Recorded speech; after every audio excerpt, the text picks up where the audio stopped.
తెలంగాణలో phone tapping వ్యవహారం సంచలనం రేపుతోందా? రేపో మాపో కీలక విషయాలు వెల్లడి కాబోతున్నాయా?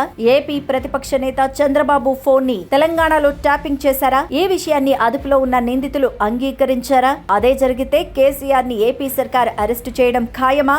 వీటన్నిటికీ అవుననే సంకేతాలు బలంగా వినిపిస్తున్నాయి. తెలంగాణ ఫోన్ ట్యాపింగ్ కేసులో కొత్త విషయాలు వెలుగులోకి వస్తున్నాయి. బీఆర్ఎస్ హయాంలో కేవలం తెలంగాణలో కాంగ్రెస్, బీజేపీ నేతలు, న్యాయమూర్తులు, వ్యాపారవేత్తలు, సినిమా వాళ్ల ఫోన్స్ మాత్రమే కాదు, ఏపీలో అప్పటి ప్రతిపక్ష నేత చంద్రబాబు, లోకేష్, అచ్చెన్నాయుడు ఫోన్లను సైతం ట్యాప్ చేసినట్టు వార్తలొస్తున్నాయి. చంద్రబాబు, లోకేష్ లకు సన్నిహితంగా ఉండే మరో 3 ఫోన్స్ కూడా ఆ లిస్ట్ లో ఉన్నట్టు సమాచారం. ఇది కనుక వాస్తవమైతే ఈ కేసు దేశ రాజకీయాల్లో పెను ప్రకంపనలు సృష్టించడం ఖాయం. ఈ మేరకు కొన్ని ఛానల్స్ లో ఈ తరహా వార్తలు జోరందుకున్నాయి. ఆయా ఫోన్స్ బీఆర్ఎస్ ప్రభుత్వంలోని ప్రభాకర్ రావు ఆదేశాల మేరకే ప్రణీత్ రావు ట్యాప్ చేసినట్టు వార్తలు చక్కర్లు కొడుతున్నాయి. నార్మల్ ఫోన్లు మాత్రమే కాకుండా వాట్సాప్ ఆడియోలను సైతం ట్యాప్ చేసినట్టు తెలుస్తోంది. ట్యాప్ చేసిన ఫోన్స్ డేటాను ఓ చిప్ లో పెట్టి ప్రభుత్వ పెద్దలకు అందజేసేవారట.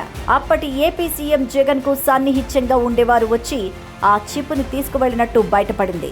దీనికోసం ఇంట్లో ఒక వ్యవస్థను కూడా ఏర్పాటు చేసుకొని జగన్ వినేవారని తెలుస్తోంది. ఒకవేళ ఫోన్ ట్యాప్ చేసింది వాస్తవమే అయితే బీఆర్ఎస్ కీలక నేతలకు కష్టాలు మొదలవడం ఖాయమని అంటున్నారు. అయితే ఈ విషయాలన్నీ అధికారుల విచారణలో కొందరు అధికారులు చెప్పినట్టు కూడా ఓ వార్త హంగామా చేస్తోంది. కేసీఆర్ చెప్పినట్టుగా తాము చేశామన్నది వాళ్ల మాటగా సమాచారం. నార్మల్ గా ఫోన్లు ట్యాపింగ్ చేయడం నేరం. అందులోనూ ఒక రాష్ట్ర ప్రతిపక్ష నేత ఫోన్ ని మరో రాష్ట్ర అధికార పార్టీ ట్యాపింగ్ చేయడం ఇంకా నేరం. దీనిపై క్లారిటీ వస్తే ట్యాపింగ్ కేసుని సిబిఐ హ్యాండిల్ చేసే అవకాశం ఉన్నట్టు తెలుస్తోంది. ఈ వ్యవహారంపై ఏపీ ప్రభుత్వం కేసు నమోదు చేసే అవకాశాలు ఉన్నట్టు చెప్తున్నారు. ఈ క్రమంలో అప్పటి తెలంగాణ ప్రభుత్వం పెద్దలను విచారణకు పిలిచే అవకాశం ఉందని అంటున్నారు. అదే కనుక జరిగితే దేశవ్యాప్తంగా పెను ప్రకంపనలు సృష్టించబోతోంది తెలంగాణ ఫోన్ ట్యాపింగ్ కేసు అనేది వాస్తవం.